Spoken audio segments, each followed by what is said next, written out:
Welcome back to my channel. This is Coach DC from All 22 Films, and this is going to be a video where I focus on the defenses that Anthony Weaver and Jesse Minter played in 2025, but specifically one common opponent. And ironically, that's who the Baltimore Ravens are going to play in Week 1 of 2026. That's the Indianapolis Colts under Shane Steichen. I'm really going to focus on how Steichen and Indianapolis attacked both of these defenses, in particular early in games during what most people would refer to as scripted play calls.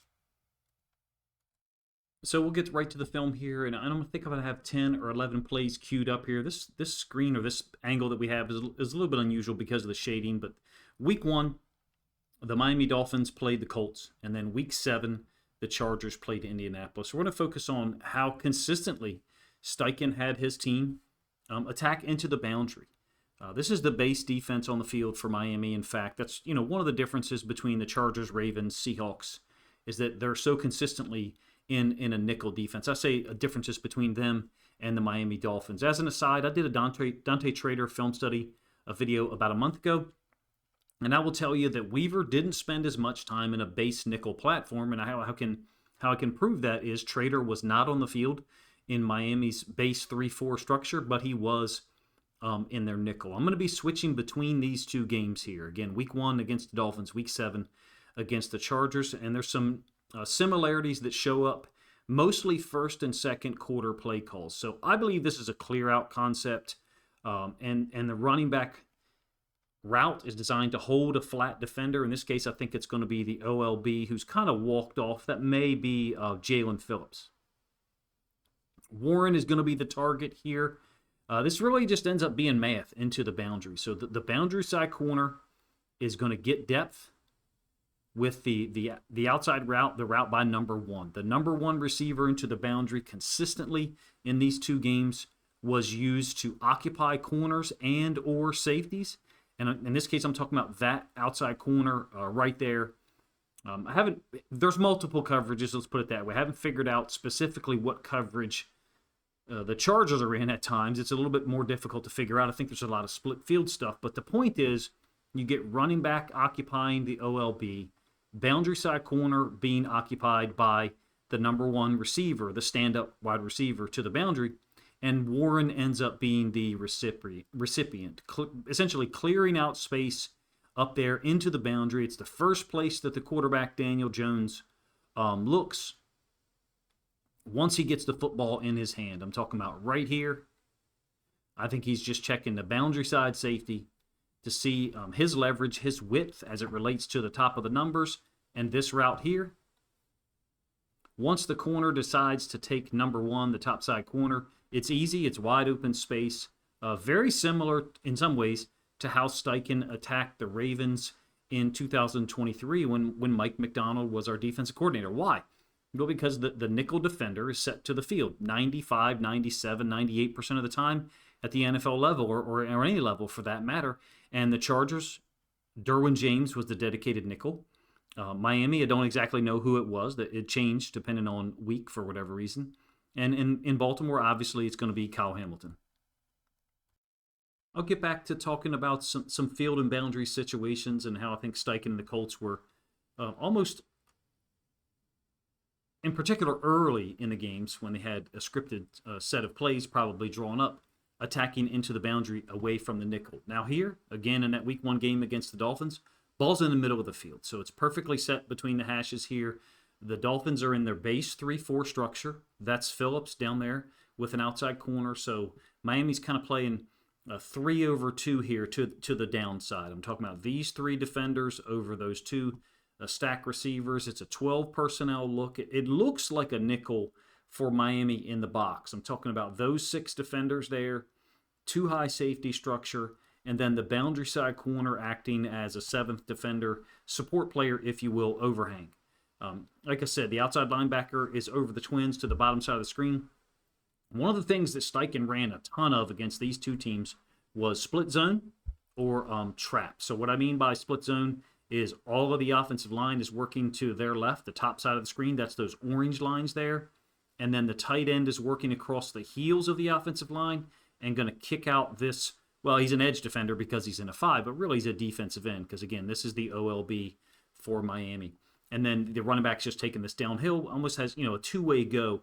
Oftentimes they like to trap the defensive tackles as well. In this case, they do a great job, and it shows up consistently in these two films that the Colts offensive line did a great job of either comboing up to the inside linebacker level or moving straight up like this right tackle does here. Move straight up to the field side inside linebacker, and then you get a combo here, and I think it's the guard who works up to the inside linebacker to the top side of the screen, and you can see the running back hits it downhill consistently in these two films, at least definitely in the first half.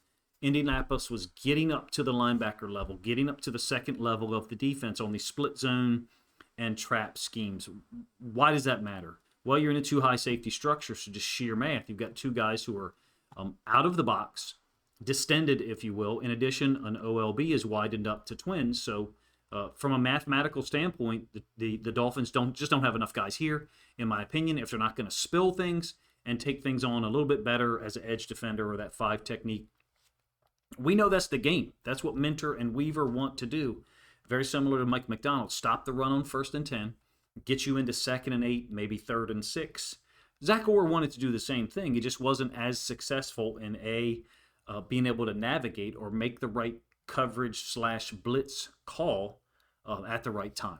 Those guys, Minter and Weaver, have more experience. But in Shane Steichen in 2025, and then again in week 1 of 2026, they're going to be presented with a guy who operates at a different level.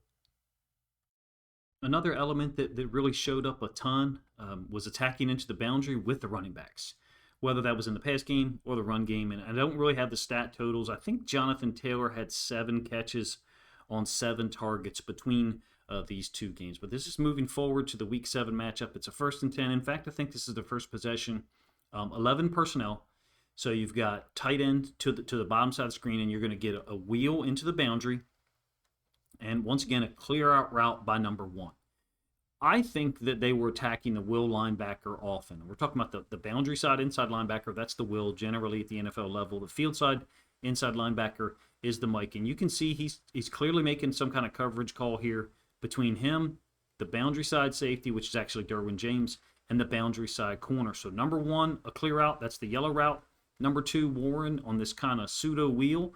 They went to that often, and it ends up being 4 to a side because the field side receiver runs this kind of over concept from the field into the boundary. When I say 4 to a side, I'm talking about 1 on the clear out, Warren on the wheel, the field side receiver, which is Pittman, and then the running back releasing into the boundary. So because the running back releases into the boundary, that pulls the Mike. The wheel is matched up on this wheel on Warren. And so it's really just a trickle-down effect, and Jones goes to it quickly. I'm not saying that Jones doesn't get through his reads and progressions quickly anyway. What I will say is, in these two games, he went here to the running back into the boundary. Awful fast. With the Mike drifting to that side, it makes you wonder if he was kind of thinking about this route here for a moment. And I'm not just talking about this play. What I'm trying to get at here is Jones went to Taylor quickly into the boundary. Functionally, I think you've just got clear out routes at the bottom. Number 1 on the vertical. Number 2, Warren on the wheel. It ends up being a 5 or a 6 yard gain, so it seems perhaps innocuous. But these are just patterns that existed across this film. How the Colts attacked these two defenses, it did. The more film I watched, especially in the first half, the more similar the concepts actually started to look to me.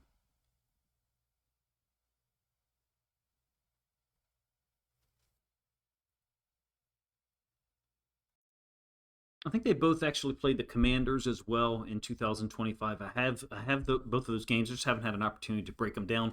Really, once I got to about mid-second quarter of both of these games and saw what I consider to be remarkable similarities among the game-opening plays into the boundary, specifically with Tyler Warren and or the running back Taylor, I wanted to bring them to your attention for a couple of reasons. Number 1, sat on this video for about 2 days. And number 2, I know that mandatory minicamp is going to start Tuesday, so I had to get this one out. This is a 12 personnel formation. Same drive, in fact. Ace under center, which is a balanced formation. 2 receivers to the right, 2 eligible receivers. One is a wide receiver, one's a tight end. two eligible receivers to the top. They make it look like F counter. So the right guard is going to pull, running back a little bit of a counter step, but it's really play action. Warren is the tight end to the field. The tight end from the boundary is actually pulling like it's F counter. I'm talking about these two guys here. Guard pull, tight end pull, and all that's doing is occupying these players, specifically the will linebacker. And you'll see that he runs, right past Warren, or Warren runs right past him, I should say. Again, number one on a clear out to the boundary is Pittman. So you get that clear out. The will is stepping with, this pulling guard. The running back counter stepping as well. So you've got a lot of action moving from the boundary to the field, clearing out that space. Warren's going to take advantage of it. No edge defender is on Jones either. I'm not criticizing Minter and Weaver's system. I'm just showing you what I believe Shane Steichen, is going to try to do in week one, and that's attack into the boundary, have the number one receiver run a vertical, occupy at minimum a corner, but you can actually kind of see the safety's foot here. Essentially they've occupied two defenders, boundary side corner, boundary side safety, with one vertical by the number one receiver. Something like, it was either 14 of the first 15 offensive plays in these two games. So about the first 10 plays week 1, first 10 plays week 7. 14 or 15 of those plays were clearly designed to go into the boundary like this one, and to be honest with you, they had a lot of success. This is all from the game opening drive in week 7, and then at the end I'll talk about some third down play calls, one from the Chargers game and then two back from the week 1 win against Miami. 12 personnel, really the same formation we just saw. One tight end to the right, one tight end to the left. The difference is now the quarterback and the running back are in the pistol. So ace, pistol. Boundary side concept to the running back. So it's a play action fake, and you get a delayed wheel by Warren. I think that's designed to occupy the boundary side inside linebacker, and you can see that's what happened right here. I'll pull this back so you can see who that is. It's the will linebacker with Warren stepping in the same direction as the offensive lineman. This inside linebacker, trying to get a handle on run and or pass at first once the ball was snapped. And now he takes over Warren on the wheel. Again, the number one receiver into the boundary this time was Alec Pierce. He's going to be occupied or covered by the boundary side corner. And then the boundary side safety gets involved as well. Functionally, it ends up just being a trade-off, 2 for 1. And Jones, again, goes to the running back late into the boundary. It's Jonathan Taylor. Space that's been cleared out by the delayed wheel, by number 1 here, the play action fake, a lot of room for Jones to throw the football. Steichen just has a great sense of what coverages are going to be played and then how to attack them into the boundary. There's definitely a boundary side focus to his offense. Kind of talked about it a little bit earlier. I remember the game in 2023 where the first touchdown for the Colts was a running back wheel into the boundary to Zach Moss against Patrick Queen on a 3rd and 3. As an aside, in the two games that I have here, I think Jonathan Taylor has over 200 offensive yards combined between the two games, including 165 on the ground, and then 3 touchdowns in this 38-24 win over the Chargers. Here's one of those 3 touchdowns that actually capped the first drive. It's a 1st and 10, 11 personnel, and Indianapolis has gone with bunch or trips into the boundary. Somewhat rare. Normally you're going to get motion, and the Chargers, I think, know that. Now, they've situated or positioned, this is either the nickel defender or they walked up the boundary side corner, and then this is the nickel, and these are the 2 safeties. I'm not exactly sure. The jerseys make it kind of tough. I think that this is Derwin James. What I do know is that you've got a 4-2 in the box, and the 2 inside linebackers are going to play this to the +1 defender. It's going to be a run concept, like I said, a touchdown by Jonathan Taylor. A couple of things that happen here. First of all, the field side safety is going to go with that motion. I believe it's Gould who goes in motion and runs a wheel.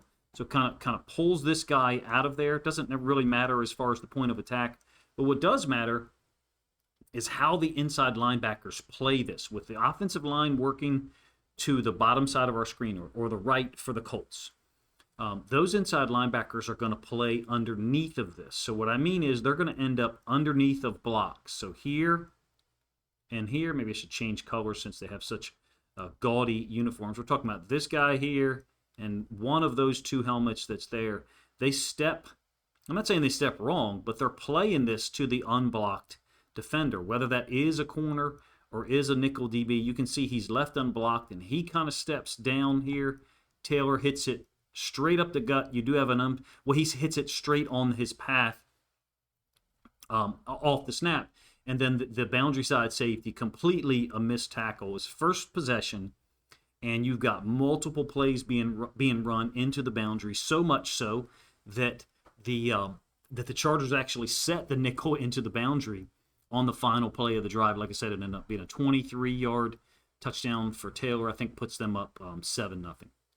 Also a great job by the center. I should mention that as well. We're talking about this guy here. Not sure who that player is, but he'll combo to the defensive tackle, and then he'll work up and ensure that the +1 defender into the boundary can't get anywhere. We're talking about right here. Can't get anywhere near the running back. Pull this back. So this combo here, and we'll go back a little bit further. Starts with the center stepping here.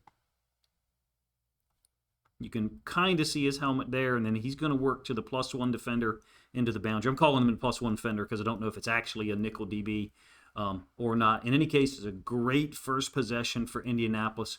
I absolutely wonder if we're going to see some similar concepts from Steichen in week 1.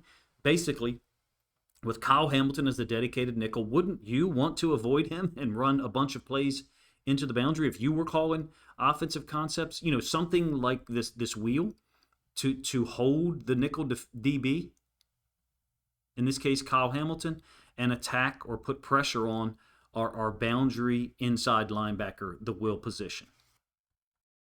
If you think I'm focusing on that issue too much from a directional standpoint, let me show you 3 plays from Indianapolis' second possession in a Week 7 win over the Chargers. I'm just reporting where they attacked and how, with different concepts. This is the first play of their second possession, and it's a 13 personnel group. So the Chargers have responded with their base 3-4 structure. And once again, you're going to get a split zone concept. All the offensive linemen here are going to work to their left, our left-hand side of the screen, and then the tight end, 81, is going to cross the heels of the offensive line, and it's going to go basically lead split zone. Notice the Mike linebackers.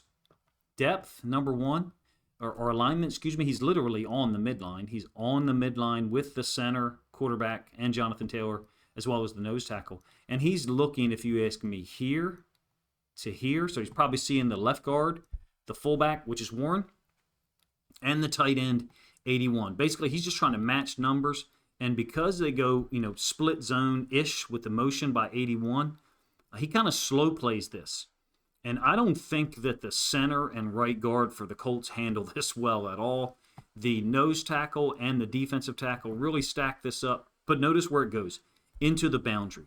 Granted, it's not against a nickel front, and Steichen would have known that, right? When you are calling the play in the huddle or in the headset for the quarterback at the NFL level, you've gotten information from your own assistants about how the Chargers are matching. So he'll have some input into one of his ears that's just probably a one-way communication at that moment, which is, hey, they're responding with nickel, or hey, they're responding with this, and he needs to be able to hear that. It can't be interrupted by anyone else. Basically, my point is, he knew they were matching with their base 3-4 structure and still went with this boundary side run concept on the first play of the second possession, even though it got shut down. The same sequence of plays here, actually I should say it's the next snap after that failed run concept into the boundary, and Colts go empty bunch with the bunch to the field in the form of these 3 eligible receivers. I think one of those is the running back, and then X receiver and the tight end Warren into the boundary. And it's a snag concept. So the number 1 up there is going to run the snag, just a little angled hook, and sit down at 4 or 5 yards with his heels. Warren's going to run into the flats. They're attacking the will. They're attacking the will linebacker, once again, from a 2-high safety structure. The Chargers are playing 4 over 3 to the field. I'm talking about those 4 players that are I got the quadrilateral drawn on at the bottom of the screen, the 6 o'clock position. Again, it's a 2nd and 10 after the failed run concept into the boundary. And where do they go? They try to gain back some of those yards they didn't gain on first down. Granted, it's only like a 6, maybe a 7-yard gain, but I think they're just trying to create a manageable 3rd down. And where do they go? Exactly where you would expect based upon the sequence of play calls that I saw in week 1 against the Dolphins. And then week 7 here early on, and that's into the boundary. Force the will linebacker to cover it. In particular, when you've got this kind of off coverage alignment with the corner and the boundary side safety, they just feel like they can go over here and get something on either this snag concept right now, 4, 5, maybe 6 yards, or force the will linebacker to make a tackle from a leverage deficit into the boundary, and that's precisely what happens. They set up, I think, a 3rd and 4, 3rd and 3. The very next play is a 3rd and 4, 3rd and 3. You'll get to see the measurement because it's exact, because the play, the design of the play is to go into the boundary. It's an 11 personnel group. It doesn't look like it because, of course, it appears as if they got 2 running backs in the backfield. The Colts do not. I think it's a dime alignment, 2 high safety structure, and I believe this is Derwin James up here, and that's an actual inside linebacker there. So if you're trying to avoid Derwin James, and you go dime, and put a receiver into the boundary, into the backfield, and then attack him, because I believe that's the intent of this play or the focus of it. So the number 1 receiver up at the top is basically just running a clear out occupy.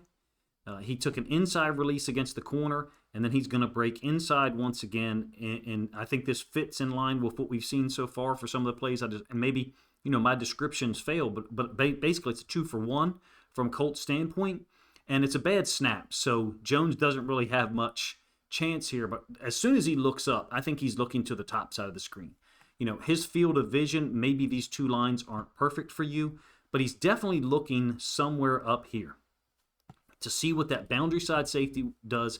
I would argue that it's very similar or conceptually similar to the catch by Tyler Warren. The only difference is they don't have 3 receivers up here to work with. It's only 2. I think they put the receiver into the backfield intentionally to attack to that area, because in the Minter, McDonald, Weaver, whatever you want to call it system, the boundary side coverages more often than not end up being man, and the field side coverages are more difficult to decipher. In my opinion, it's possible that what Steichen is doing is simplifying things for his quarterbacks. I'm not just saying Daniel Jones, but he's faced Baltimore before, like I said, 2023, and he had Gardner Minshew.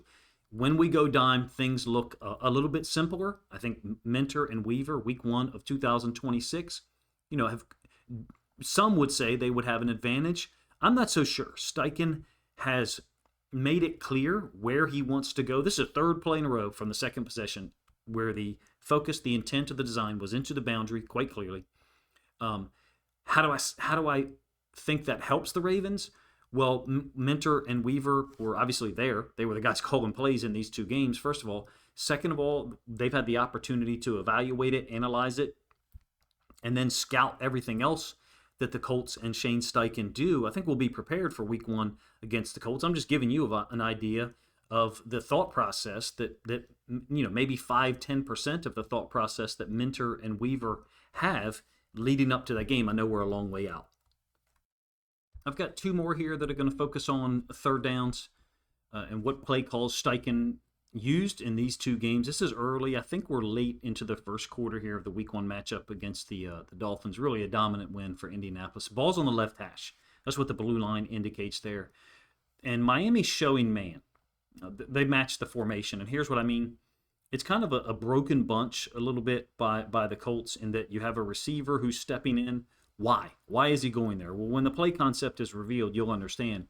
But they're basically showing man free against an 11 personnel group. Miami is revealing their hand, and that receiver is Pittman, who walked into the backfield. It's almost like a sniffer set where he's in front of the running back. So you got a little play action with Jones and the running back, and they're going to leave the boundary side OLB unblocked, and really nicely designed pick play. Steichen, I think, is pretty good at this as far as identifying when you have man coverage and then using picks or leverage to attack. So this DB or corner is responsible for Pittman, and then this linebacker, that's Ifeatu Melifonwu, excuse me, safety, is responsible for Warren. And then obviously out here you have a DB is responsible for Josh Downs. Man coverage, you get a little bit of a play action look. Watch Pierce screen this DB, essentially make it impossible for him. He's going to have to either go over or underneath of that route. Pierce, really well trained, does enough with the route to then veer upfield because he knows where the ball is going. I'm talking about Pierce here, shimmying down, breaking his feet down, and then immediately veering up to go get the free safety. Unselfish, if you ask me, highly aware, but also prepared because he knew where the ball was going, in my opinion. And that's really my point, is that some of these plays they're not a one-way go. All of them, like this one obviously is. A couple of the plays I showed you earlier, in fact, were a little bit later in the progression. But Steichen has a boundary side focus against this defensive structure. McDonald in 2023, that film, kind of proves it. I think they won 22-19 or something like that. The Ravens played really sloppy. Faced both Minter and Weaver in 2025. You may think I'm reading too much into it. These are really, I think, the types of plays that we're going to see possibly in week 1 of 2026. Last one here to talk about. Again, it's a third down, from that week 1 game against the Dolphins. 3rd and 4, in fact. Now, the design here, in my opinion, is actually to go to the field. I want to show you the design, and then you can see where the ball goes and how quickly it does so. Unfortunately, I do kind of have to pause some of the play and use some on-field or on-screen annotations. But it's a nickel look, 2 high safety structure by Miami. There's the nickel DB. You can see a 4-2 in the box from the Dolphins. Here's the routes. You got like a China out by the slot up to the top side. I think that's Downs. Pierce down here running an over concept. That's the blue route. And then a later developing dig or in cut. Jones doesn't take any of those. I think it's because Miami kind of catches him maybe by surprise, or they just cover it well. It's a Tampa 2, really, if you ask me. You've got 2 high safety structure post-snap. That's the 2 orange rectangles there. Mike linebacker in the middle of the field covering up. I think that's Pierce, but I might be wrong. Maybe this is Pierce running the later developing in-cut or drag or dig. But in any case, none of those is where Jones goes with the football. I think it's because Miami's defense did a really nice job, but it's complementary route design because Taylor's leaking out a little bit late. He actually does pick this one up. Like I said, I think he was 7 of 7 catches between these 2 games, and another running back had 2 catches. I may be a little slightly off there with statistics. All of this analysis is not based on just stats. To be honest with you, it's just me watching the film and giving you my observations. A lot of early plays into the boundary, and I didn't go into the film study with that idea. I think it just fits with what I remember from the Ravens-Colts game in 2023. Like I said, the first TD they score, Baltimore's up 7-0. It's a 3rd and 3, and Moss beats Queen on a wheel into the boundary. Queen's our will linebacker that year. My point is Steichen has an MO in terms of how he attacks these defenses, and that MO, I think, was displayed consistently in the first quarter to quarter and a half against the Chargers, or first the Dolphins and then the Chargers in 2025. This video idea was really the suggestion from a commenter on a previous video. First of all, I hope you enjoyed it, and the pattern that I saw, for better or worse, focusing on the early game play calls that were so often, I think, designed to go into the boundary. At this point that I record it, mandatory minicamp is set for Tuesday, a little bit over 24 hours from now. June 9th, the Ravens social media stuff is going to blow up, obviously, because there'll be, videos and snippets and quotes from people talking to the media afterwards. I'm looking forward to that. I do think I'm going to take a look at the Commanders game and see if anything lines up here. So maybe that could be something later in the week. Increasingly, it's turning into here at this point in the offseason, early summer, it's turning into me putting stuff out on Sunday nights and maybe Monday nights. And then again, maybe Friday or into Saturday morning. So if you guys appreciated the video or you enjoyed it, feel free to let me know in the comment section, number one. If you have access to the All-22 or you ever go back and watch the broadcast stuff, you're more than welcome to do so and let me know if you think I'm off base here.